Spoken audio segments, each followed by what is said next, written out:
Radio Claret América y la Escuela Bíblica Claretiana de las Américas presentan Poniendo el Evangelio en Práctica con el Padre Manuel Villalobos, un programa para aprender a amar a Dios sin miedo. Este es el Evangelio, el Espíritu de Dios que da vida.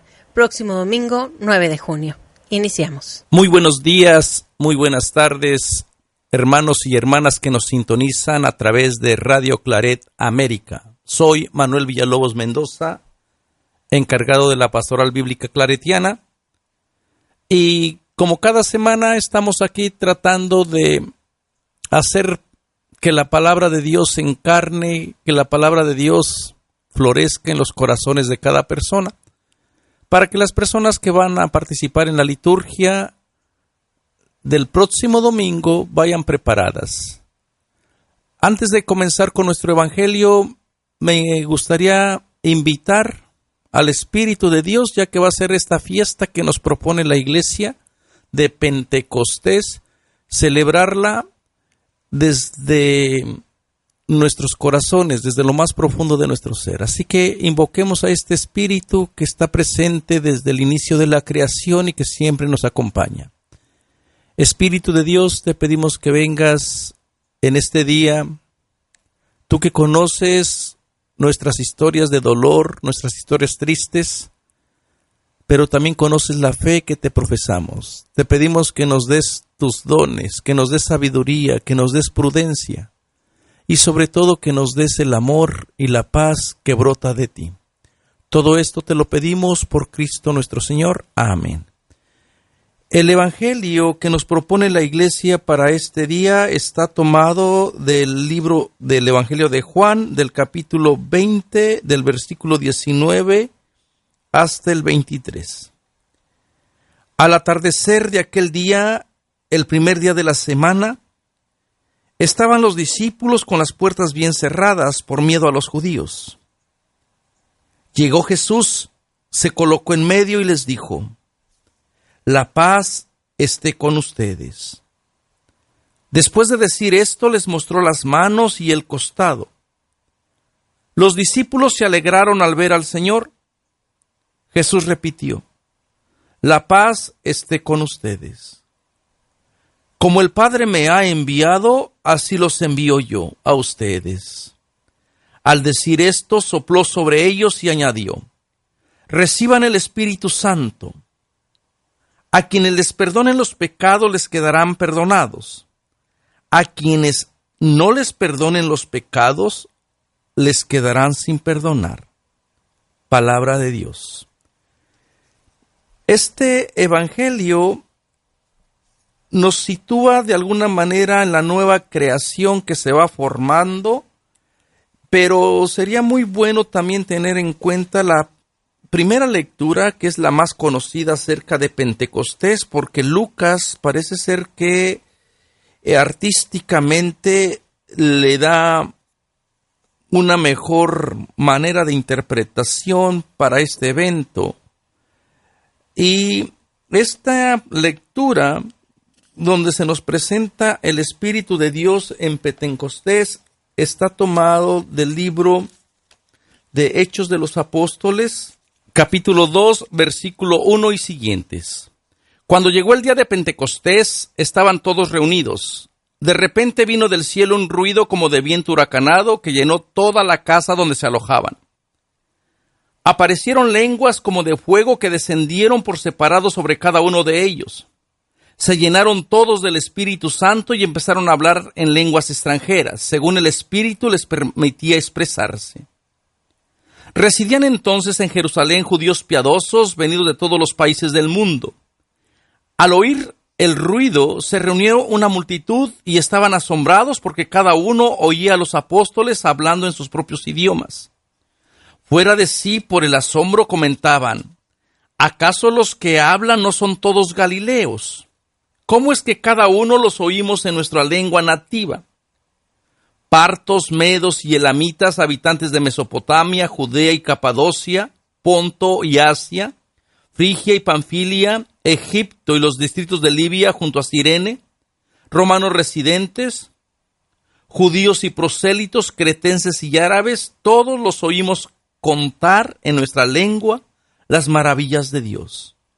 Fuera de sí, perplejos, comentaban: ¿qué significa esto? Otros se burlaban diciendo: han tomado demasiado vino. Quizás esta sea la lectura que la gente mejor conoce acerca de Pentecostés. ¿Qué es exactamente Pentecostés y qué es como la iglesia lo celebraba y cómo nosotros podemos celebrar ahora este Pentecostés, esta venida del Espíritu de Dios?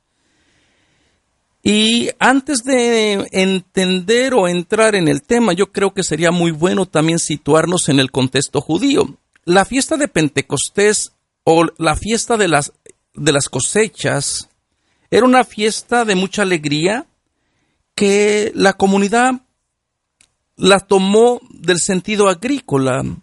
Y como ustedes pueden imaginar, para la persona campesina, no hay mayor alegría que finalmente ver recompensado su trabajo. Después de meses de espera, después de haber empapado la tierra con sudor, finalmente llega el tiempo de la cosecha. Y ese tiempo de la cosecha se celebraba con una fiesta. Y Lucas retoma esa idea de Pentecostés unido a esa fiesta agrícola, de la fiesta de las cosechas, como para mostrar una manera de gratitud al Dios que recompense el trabajo que se ha invertido, y también como que esta fiesta sería una manera muy, muy única para poder entender a un Dios que provee, a un Dios que cuida y a un Dios que no deja a nadie sin comer, sin vestir, sin techo, sin abrigo. Así que estos serían los primeros dones, a lo mejor sin entrar siquiera a ver exactamente qué es lo que significa. Porque uno piensa en Pentecostés e inmediatamente piensa en los prodigios, en las lenguas de fuego, en cómo toda la gente les entendía. Y a veces pasamos de largo este detalle de que esta fiesta tenía un fin agrícola donde se celebraba la gratitud de la persona que había encontrado el favor de Dios por medio de su cosecha. Y lo primero que resalta en esta primera lectura que vamos a escuchar en el día de Pentecostés, o que es la más conocida para esta fiesta, es cómo la comunidad se encuentra toda reunida. Esto quiere decir que el Espíritu de Dios se da a esta nueva comunidad, a una nueva comunidad que nace precisamente de este nuevo soplo, como vamos a ver en el Evangelio de Juan. Está toda la comunidad reunida, no falta nadie. Y por eso, si está toda la comunidad reunida, también va a ser importante que toda la gente que se menciona de estos nombres que nos pueden parecer extraños, también estén representados todas las naciones que se conocían en el siglo I.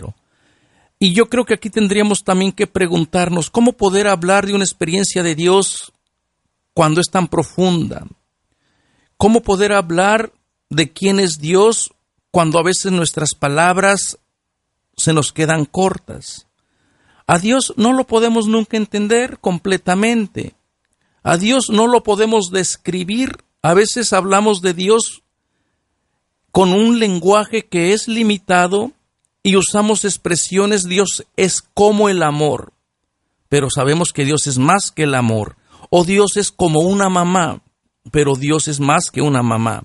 Entonces nos encontramos ante este problema tan abstracto de querer entender quién es Dios y cómo hablar de este Dios. Pues Lucas también encontró estas mismas dificultades. ¿Cómo expresarle a la comunidad quién es Dios, que se encontraba llena de miedo, que estaba encerrada en esta habitación donde desciende el Espíritu de Dios? Y bueno, para ellos, para este Lucas, encuentra la manera de decirlo por medio de los elementos que él conocía y que estaban asociados con Dios. A Dios se le asociaba con la lluvia, con el viento, con el fuego, con la tierra, con la montaña, con los árboles. Dios era como el que protegía toda su creación, y por eso es que la gente se imaginaba a Dios en la nube, en la montaña, en los ríos, y prácticamente también Dios se le ponían atributos que eran atributos a veces muy, muy violentos, ¿verdad? Un Dios guerrero, un Dios invencible, un Dios poderoso, un Dios que tiene un ejército, y todas estas imágenes eran para hablar de lo que era Dios, pero decíamos que esto no define totalmente quién es Dios. Entonces entramos en este mundo de entender la idea del cielo, la idea del ruido, del viento huracanado. Todo esto son manifestaciones de cómo es que Dios está en contacto por medio de su creación. Y si leemos estas historias desde el punto de vista ecológico, entonces nos deberíamos de alegrar, porque tanto el ruido, el viento huracanado maneja o son la representación de este Dios, ¿no? Y es precisamente antes de que descienda el fuego o las lenguas o los efectos que va a traer Pentecostés, deberíamos de detenernos en cómo esta presencia de Dios llenó todo el lugar.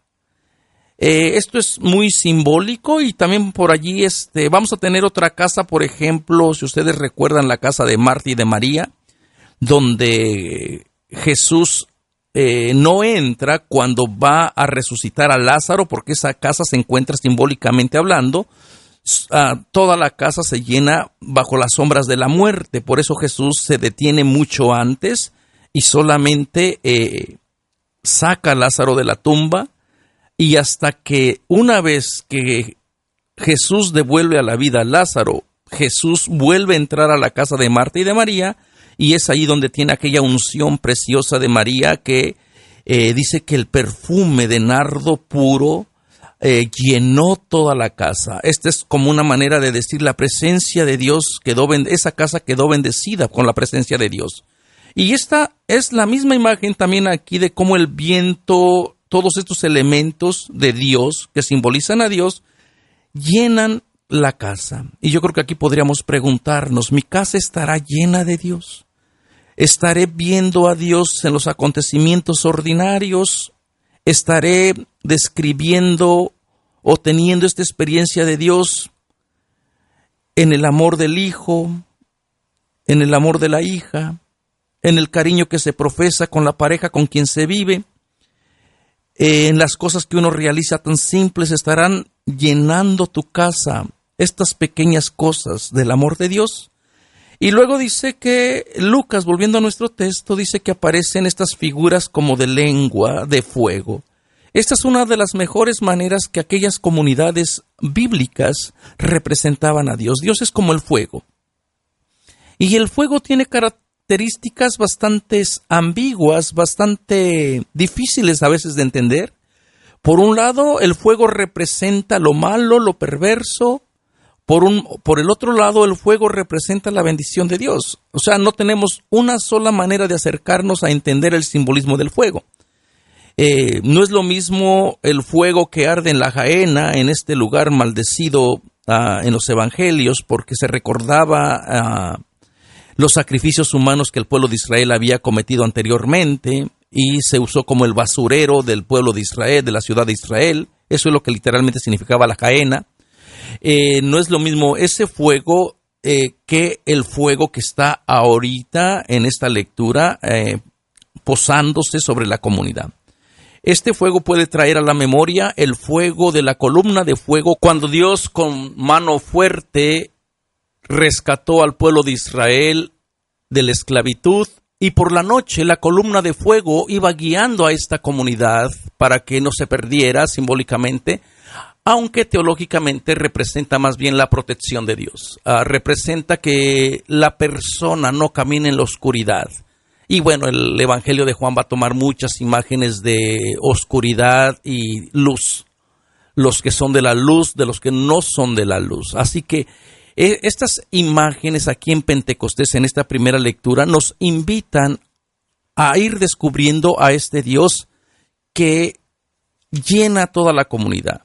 Y se van separando cada cada lengua de fuego se va separando sobre cada uno de ellos y de ellas, porque también si están todos y todas, también sabemos que están algunas mujeres que habían seguido a Jesús desde Galilea, según Juan capítulo 8, ¿no? Dice, se llenaron todos de Espíritu Santo y empezaron a hablar las lenguas extranjeras, según el Espíritu les permitía expresarse. El llenarse toda la comunidad del Espíritu Santo y hablar en otras lenguas, casi que esta es una de las cosas por lo cual se conoce muy bien esta idea de Pentecostés, de que la gente cree que en Pentecostés todo el mundo hablaba estos idiomas. Y la glosolalia, como se le llama en griego, la glosolalia, hablar en diferentes lenguas, no quiere decir que la gente realmente hablaba estas lenguas angelicales. Había grupos de personas que entendieron perfectamente que lo que estaba tratando de decir Lucas más bien es toda la gente va a recibir el mensaje en su propia lengua. Y posiblemente también Lucas esté tratando de corregir aquella visión que se tenía de la Torre de Babel, donde en el libro del Génesis la lengua dispersó a todas las culturas, a toda la gente.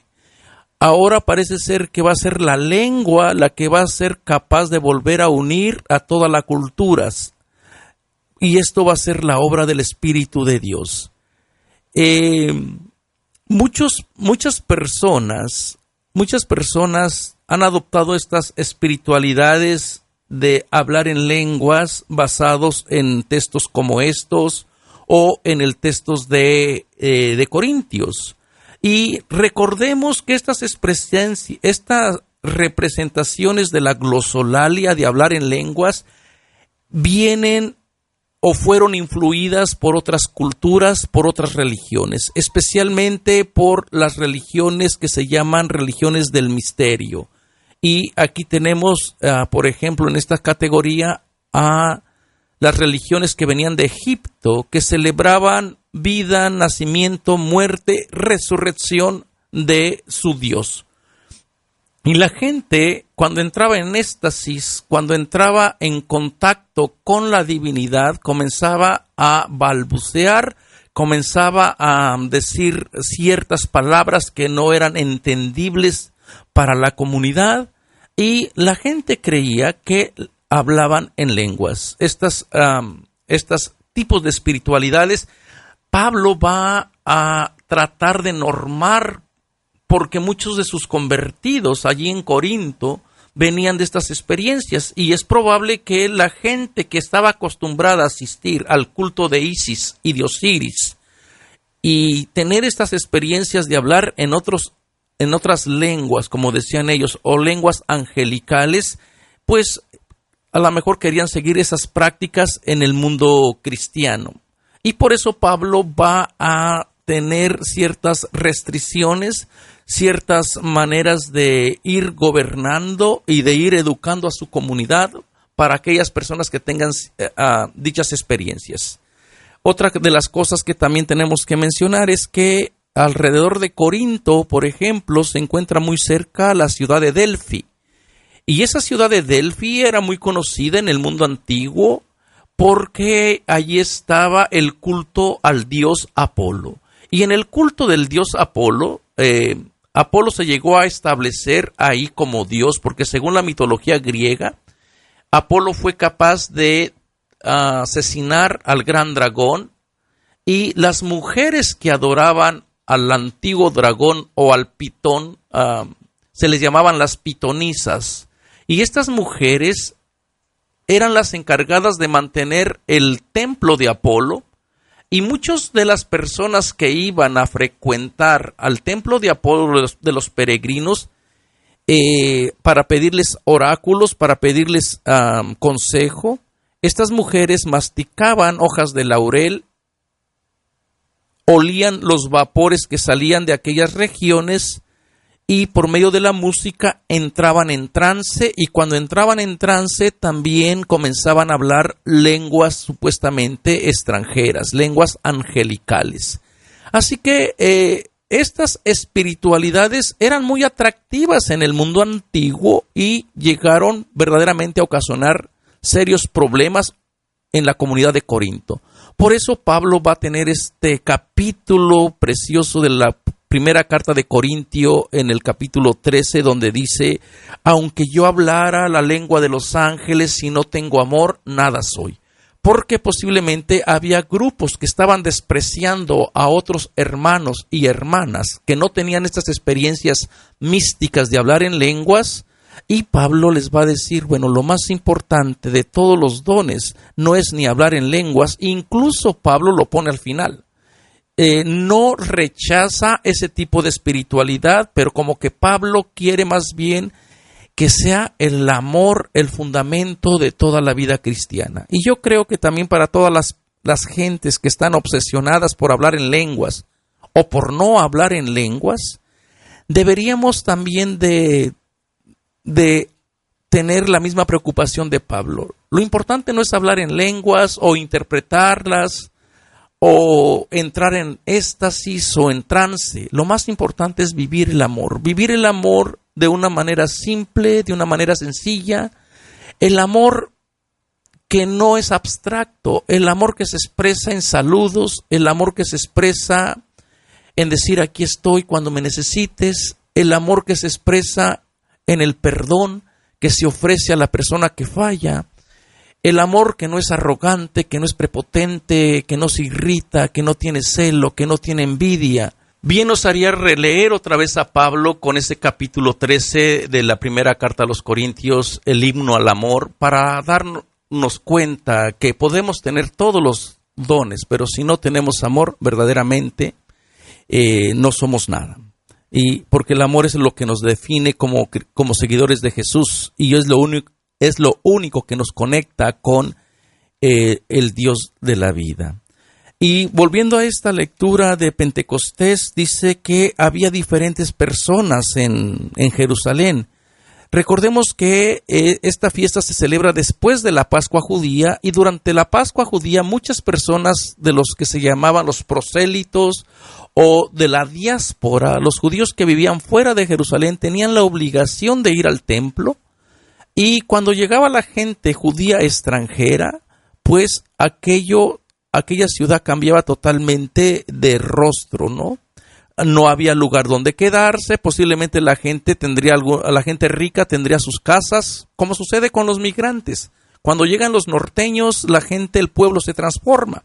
Muchos norteños probablemente tendrán sus casas donde hospedarse, otros con familiares o con amigos. Lo mismo pasaría entonces en tiempos de Jesús, en tiempo de Lucas específicamente, para centrar a toda esta gente dentro de Jerusalén.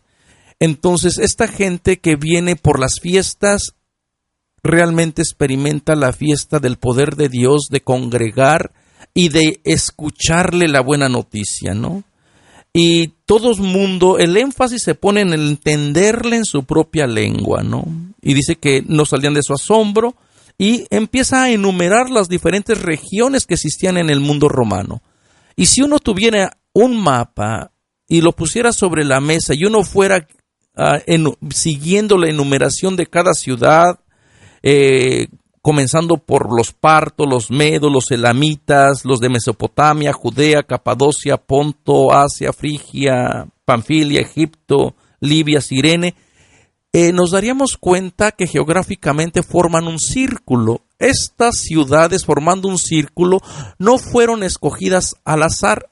Es muy probable que Lucas intencionalmente puso estas ciudades con la finalidad de enseñarles que en la acción del Espíritu Santo es un espíritu que se da para todo el mundo en la forma del círculo, ¿verdad? Todo el mundo está incluido. Y luego todo es que la gente se maravilla porque los escuchan en su propia lengua. Y les estaba comentando entonces que no es que la gente hablara otras lenguas, más bien la comunidad naciente, la comunidad del cristianismo naciente, Al entrar en contacto con otra cultura, pues va a tener que aprender otras lenguas y tiene el derecho y el deber de dar a conocer el mensaje de Jesús en la propia lengua de la gente. Esto es exactamente lo que el libro de Lucas nos está informando. La evangelización se debe de dar en la cultura que la gente entiende, en el lenguaje que la gente entienda. Tristemente, la gente siempre está tratando de encontrar o de buscar otras expresiones de que nadie entienda. El hecho de que el Espíritu se derrame, se deje ver, se deje oír, que es bastante visual, y se deje escuchar, es con la finalidad de darse a conocer. Lamentablemente, en nuestras espiritualidades a veces hacemos todo lo contrario. Queremos que el Espíritu no se dé a conocer, que solamente un grupito privilegiado sean los que pueden controlarlo, sean los que hablan las lenguas, otro grupito el que las interpreta, y el Espíritu lo limitamos a nuestras propias creencias. Necesitamos dejar al Espíritu de Dios que rompa la barrera del egoísmo, las fronteras del odio, para que toda la gente experimente la presencia de Jesús resucitado en su propia lengua. Y también sería una manera también de poner énfasis en nuestra espiritualidad. Muchas personas quieren volver otra vez a la misa de latín, aunque no entiendan nada, aunque no comprendan. Pero para estas personas, cuando uno les pregunta, ¿y por qué quiere usted esta misa si usted no habla latín y si no entiende latín? Y muchas personas dicen que es porque se siente bonito, que porque era más respetuoso. Pero ¿qué no será el Espíritu de Dios más bien? ¿No deberíamos de alegrarnos en que el Espíritu se nos explique en nuestra propia lengua, en nuestra propia cultura, que se encarne, que ya no hay una cultura que se privilegie sobre la otra, que todas las culturas gozan de la presencia de Dios, que todas las culturas y todas las lenguas son iguales? Porque el hecho de querer normar una sola lengua para toda la gente, para todos los países, pues también es una manera de manipulación y de poder.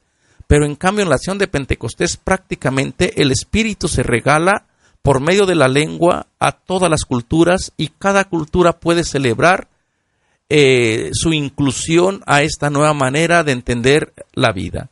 Así que les invito, hermanos y hermanas, a no tener tanto énfasis en no preocuparse tanto si no hablan lenguas.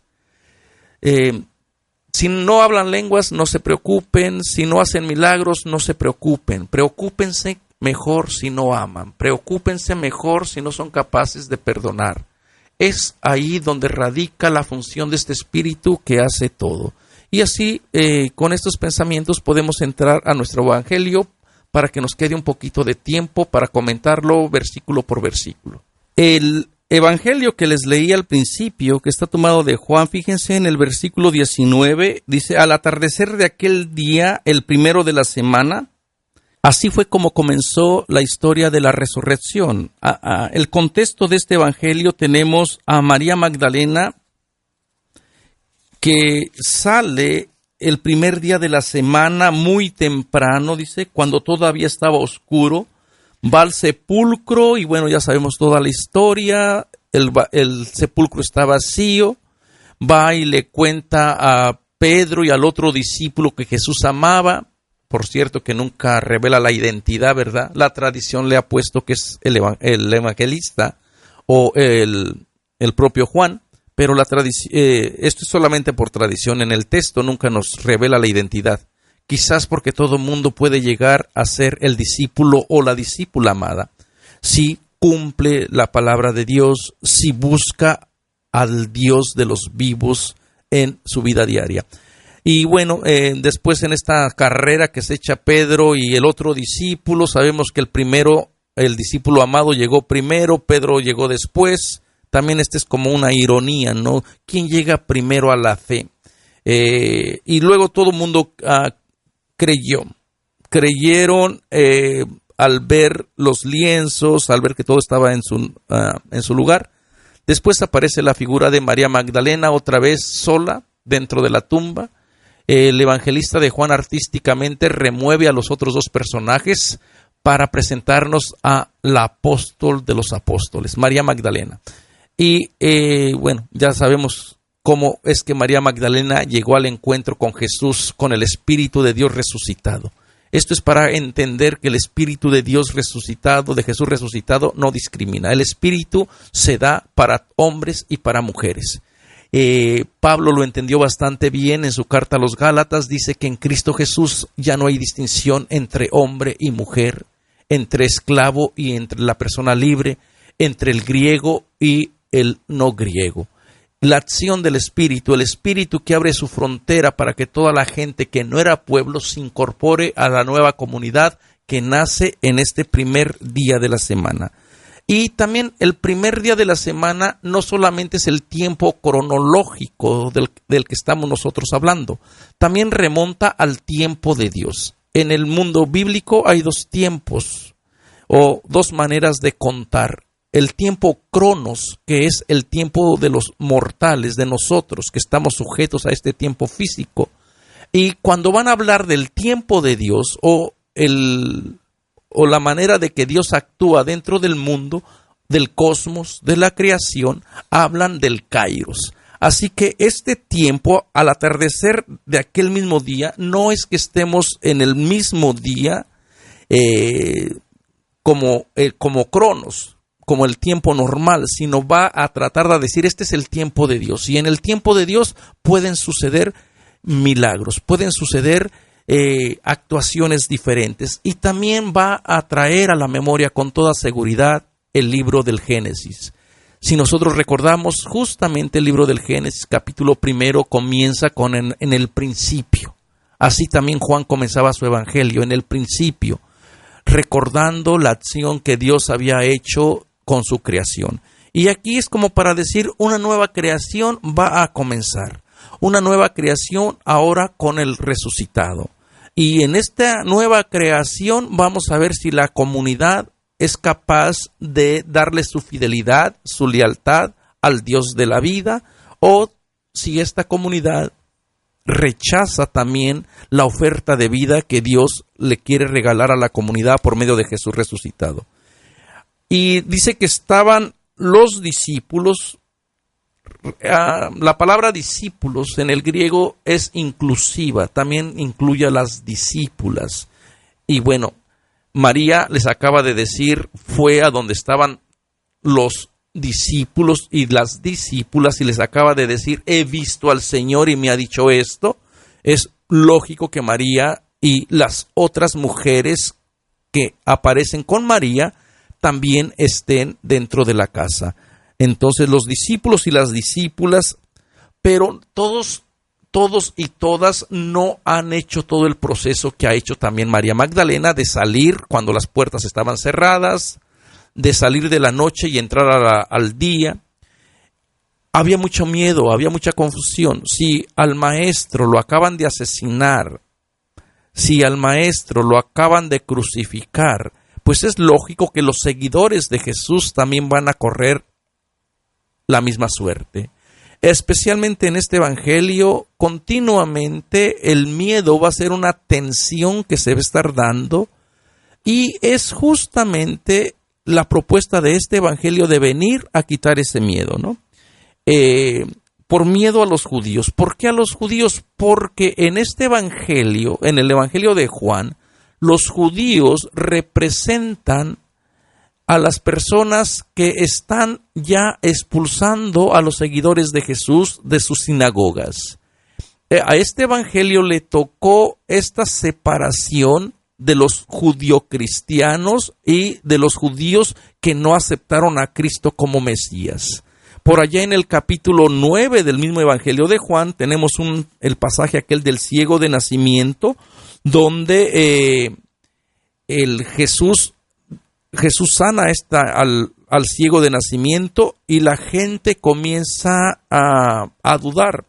Lo llevan a juicio al ciego de nacimiento con los fariseos, con los judíos, y comienzan a interrogar si realmente había sido persona ciega. Llaman al padre del que había sido ciego, y los padres contestaron, sabemos que este es nuestro hijo y que nació ciego, pero ¿cómo es que ahora ve? No lo sabemos. ¿Quién le abrió los ojos? No lo sabemos. Pregúntenle a él, que es mayor de edad. y puede dar testimonio. Y enseguida el Evangelio nos dice: sus padres dijeron esto por temor a los judíos, porque los judíos ya habían decidido que quien lo confesara como Mesías, quien confesara a Jesús como Mesías, sería expulsado de la sinagoga. Entonces, con ese detalle, sabemos que hay tensión entre el pueblo judío. Y esta tensión se va a ir agravando cuando la comunidad de Juan le vaya dando títulos que son exclusivos de Dios a Jesús. Entonces, este miedo es real, pero la comunidad tiene que continuar la obra del Espíritu de Dios. Y por eso viene otra vez con esta finalidad de dar paz, ¿no? La semana pasada estuvimos hablando de la paz que daba el imperio y la paz que propone Jesús. Y esta paz va acompañada con los signos de la muerte. Dice, les mostró las manos y el costado. La paz que propone Jesús es una paz que va unida prácticamente al crucificado. Y podemos decir que el crucificado y el glorificado se han unido para entender que nada ni nadie puede quitarle la paz a la persona que es seguidora de Jesús, ¿no? Y el primer fruto de este espíritu resucitado, de este Jesús que se encuentra con esta comunidad, es la alegría. Y esta alegría vuelve otra vez a llenar esta casa donde la comunidad se encuentra, y Jesús vuelve a repetirle: la paz esté con ustedes. Como el Padre me envió, así los envío a ustedes. Al decir esto, dice, sopló, vuelve a traer esa imagen del Génesis, así como Dios sopló aliento en la figura del barro del ser humano, así Dios en la figura de Jesús ahora sopla otra vez este espíritu, porque esta es la finalidad del Espíritu de Dios: dar vida, no muerte, soplar sobre ellos y ellas. Y viene también la misión: reciban al Espíritu Santo. Así que, hermanos y hermanas, en este Pentecostés debemos de alegrarnos porque Dios continuamente está recreando, y este Dios que sopla y que da el Espíritu Santo a una comunidad, también por fe debemos de celebrarlo, que nos sigue dando también este Espíritu, que nos sigue dando también su paz, que nos sigue transmitiendo vida. Y fíjense cómo las características de este Espíritu, aquí en Juan, de una manera más, vamos a decir, no tan espectacular, pero de una manera muy profunda, el poder que tiene el Espíritu es dar vida y el poder de perdonar y ser perdonados. A estas alturas todavía el sacramento de la confesión, como nosotros lo entendemos dentro de la iglesia, todavía no ha sido elaborado. Todavía la comunidad se mueve con los mismos principios que la comunidad judeocristiana, que los judíos, de donde toda la comunidad tiene el poder de perdonar y ser perdonada. Creo que esta manera de entender la acción del Espíritu era más saludable, era más compartida, más igualitaria. El poder radica en cada persona de perdonar y ser perdonado. Y si pueden darse cuenta ustedes, el Espíritu, Dios sopla el Espíritu del perdón, de la reconciliación. Dios no sopla el espíritu del odio, del rencor, de la envidia, del chisme. Dios no sopla todas las cosas negativas que nosotros por nuestro propio egoísmo a veces cometemos. Debemos de recordar entonces en este Pentecostés que hemos sido, o que se nos ha transmitido vida, se nos ha transmitido paz, se nos ha transmitido amor, se nos ha transmitido el poder de perdonar y de ser perdonados. Y nosotros y nosotras a la vez tenemos también que ser capaces de transmitir esta presencia viva, esta presencia concreta de este Espíritu de Dios que sigue con nosotros, con nuestra comunidad, y necesitamos también ser personas agradecidas por este espíritu que no nos abandona, por este espíritu que nos va acompañando de generación en generación. Este espíritu que brota dentro de la comunidad, que no viene a lo mejor extraordinariamente como lo escuchamos en los Hechos de los Apóstoles, sino que se da a veces en silencio, estando las puertas cerradas, y que se ofrece primeramente. A mí me gusta más esta manera que Juan expresa del Espíritu de Dios y de Pentecostés, porque aquí el Espíritu se ofrece, es bastante gentil, caballero, para estar ofreciendo primero su paz, mostrando sus frutos de las manos crucificadas, el costado abierto, y la comunidad tiene el poder de aceptar o no aceptar a este Espíritu de Dios. Y yo creo que este es el gran Dios de nuestro hermano Jesús, que nosotros también tenemos esta propiedad o esta habilidad de abrirle las puertas al Espíritu de Dios, que sigue tocando, que nos sigue invitando a perdonar, a ser perdonados, a vivir sin miedo, a vivir sin temor. Así que celebrar Pentecostés no debería de ser la fiesta en la cual uno celebra a veces tipo Hollywood, con platillos, con grandes acontecimientos, con grandes congresos, sino más bien celebrar cada día el Espíritu de Dios que se nos da en lo cotidiano, que se nos da cuando nos perdonamos, que se nos da cuando somos capaces de dejar a un lado nuestras diferencias y podemos aceptar a todas las personas como son. Yo creo que deberíamos de enfatizar verdaderamente la acción de este Espíritu que se nos da en el hecho de perdonar y ser perdonados. Así lo entendió toda la comunidad. En el Evangelio de Mateo también, allí en el capítulo 16, se le daba a Pedro el poder de perdonar y de atar y de desatar. Y después en el capítulo 18 del mismo Evangelio de Mateo se le da el mismo poder a toda la comunidad de atar y de desatar, de perdonar y de ser perdonados. Este sacramento sería una manera de que toda la comunidad necesita también reconciliarse con Dios y necesita también abrirle su corazón, necesita también purificarse de sus intenciones, necesita también de volver a confiar en este Espíritu que se nos da de generación en generación, que nos transmite vida, y de dejar a un lado estas ideas erróneas, estas espiritualidades a veces sobrenaturales, de caer en el reposo del Espíritu, de hablar en lenguas, de hacer cosas extraordinarias. Yo creo que celebrar Pentecostés es vivir Pentecostés no en lo extraordinario, sino en lo sencillo de la vida, en lo ordinario de la vida, en cosas tan concretas y prácticas como perdonar y ser perdonados. Muchas gracias, hermanos y hermanas que nos sintonizaron. Esperemos que estas reflexiones toquen su corazón y recuerden que ustedes nos pueden seguir aquí en Radio Claret América o también pueden visitar nuestro canal que tenemos de YouTube. Nada más ponen Escuela Bíblica Claretiana o pueden entrar también a nuestro sitio del Instituto Bíblico Claretiano de las Américas, www.ibicla.com. Nos vemos hasta la próxima y que Dios les bendiga, que Dios les cuide y que el Espíritu de Dios verdaderamente les dé el don de perdonar y ser perdonados. Hasta la próxima.